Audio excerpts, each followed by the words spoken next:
ஸ்ரீமதே ராமானுஜாய நமக. ஸ்ரீராம் நகரில் கோவிந்தராஜையா இடத்தில் கலியன் ஒளிமாலை கூடத்தில் வரும் ஞாயிற்றுக்கிழமை காலை 6:30 மணியளவில் நந்தவனம் அமைத்தல் கைங்கரியம் நடைபெற உள்ளது. அனைத்து அடியரும் கலந்து கொண்டு சிறப்பிக்குமாறு தாழ்மையுடன் கேட்டுக்கொள்கிறோம்.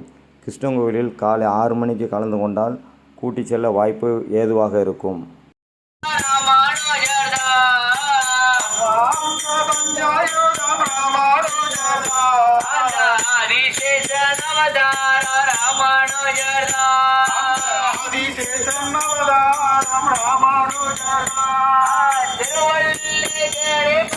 ராமானுஜா